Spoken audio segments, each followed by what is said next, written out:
이것도 물론 좋은 배치이지만 저는 이 튀어나온 벽을 더더욱 살려보고자 해요. 거울 프레임에 문 손잡이를 달면 진짜로 문을 열고 들어가는 느낌이 들 거예요.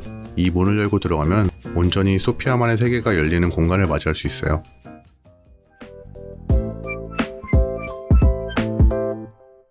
안녕하세요, 이내입니다. 오늘의 영상은 사연자의 정보만으로 사연자의 취향을 공간으로 상상해보는 콘텐츠 내 방으로 덕질하기 2화입니다.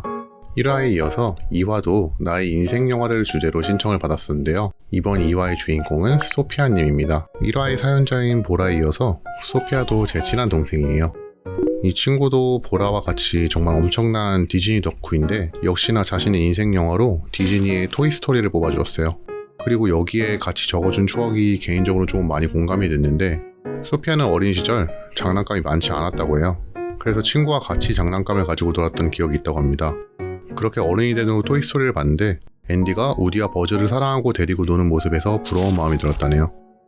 그 이후에 조금씩 돈을 모아 어릴 적 가지지 못했던 장난감을 조금씩 사서 가지고 노는 키덜트가 되었다고 적어주었어요. 실제로 지금 방 한켠에는 토이스토리 벽지와 함께 등장인물의 피규어가 선반 한 자리를 차지하고 있다고 합니다. 저도 어릴 적 원하는 걸 많이 가지진 못해서 어른이 되고 나서야 제 돈으로 덕질하는 입장이라 이게 너무 공감이 가더라고요.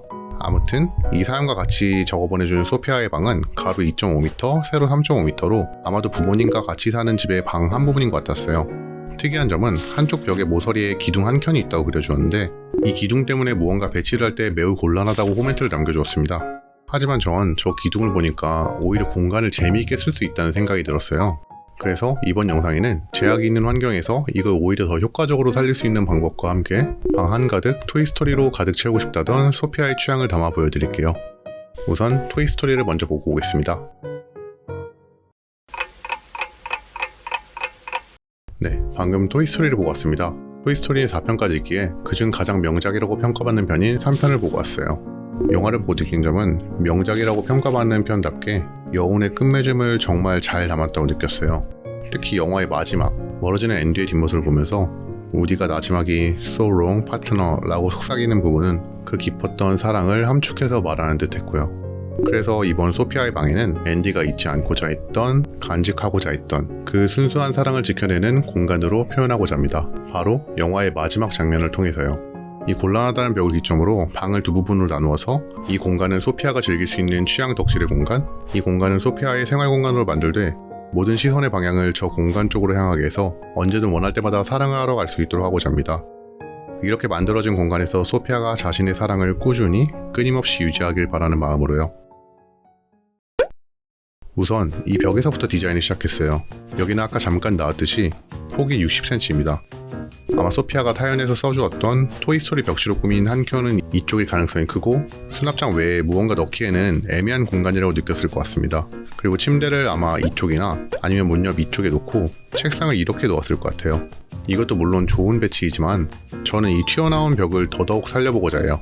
이 벽을 활용할 가구는 여러 가지가 있겠지만 여기서는 개방형 드레스룸 행거를 활용해서 오히려 벽을 더 만들어 마지막 장면의 그 감동을 시각적으로 구현할 준비를 하겠습니다.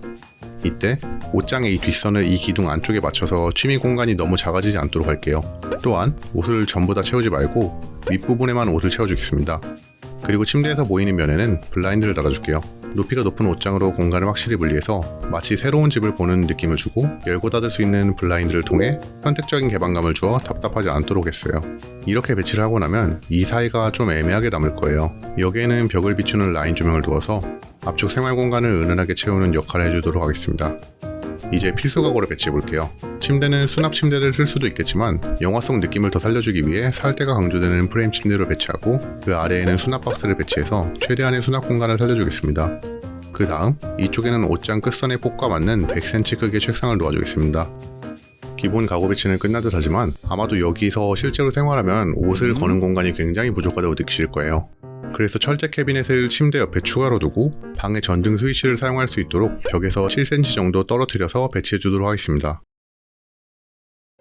여기까지 하면 꾸미기 위한 준비가 되었습니다. 아마도 가장 현실적인 배치일 거예요. 그렇지만 아직 토이스토리가 담기진 않았죠. 이제 조금 더 넣어보겠습니다. 우선 이 드레스룸 행거에 달았던 블라인드 색을 바꿔줄 거예요. 마지막 장면에서 보여지던 보니의 집처럼 레몬색으로 바꿔서 조금 더 영화 속 분위기를 가져와 봤어요.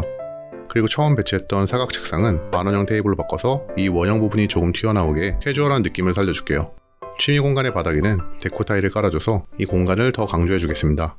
여기서 팁은 데코 타일 구역을 옷장 끝선에 맞추지 말고 조금 더 튀어나오게 한 뒤 알 매트를 깔아줘서 다른 공간으로 들어가는 기분을 더 강하게 느낄 수 있도록 했어요. 그리고 이 책상 부분도 왼쪽 부분과 느낌을 어느 정도 맞추기 위해 사이즈를 맞춰서 주문할 수 있는 가벽 파티션을 세운 뒤 드레스룸 행거의 끝선과 맞추어서 선반을 배치해주겠습니다. 여기에도 블라인드를 달아주고요. 마지막으로 여기에 관절 조명을 놔주면 직접적이지만 점점 분위기가 담기고 있죠. 이제는 조금 더 비현실적이지만 훨씬 더 이상적인 구조를 한번 넣어보겠습니다.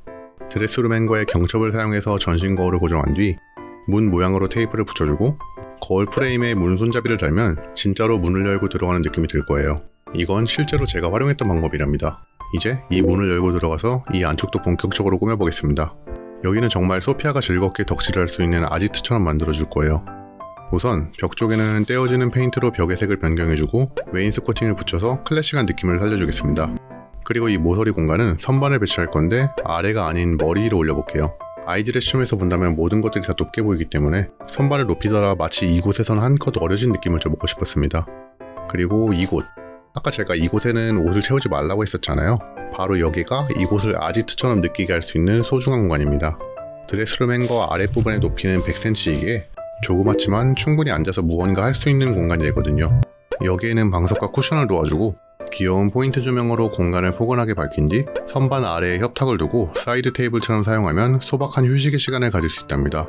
이 뒤를 돌면 아까 배치한 책상 공간 있죠. 책상 위에도 덕질하기 위한 도구들을 마구놓고 캔버스 위에 그림이나 엽서를 붙여서 어렸을 때 어디에든 낙서하고 그리던 그때의 순수한 감성을 느꼈으면 해요. 입구 부분에는 우주선 모양의 네온 사인을 센서와 연결해 이 공간에 들어왔을 때는 이 네온 사인이 점등되도록 했습니다. 이런 요소들을 통해 소피아가 이 공간에서만큼은 편하게 덕질을 할 수 있었으면 했어요.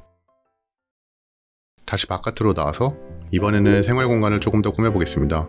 이 앞쪽 공간은 언제든 저쪽으로 뛰어들어가 즐겁게 덕질에 빠져들 준비를 하는 연결의 공간이 되었으면 했어요.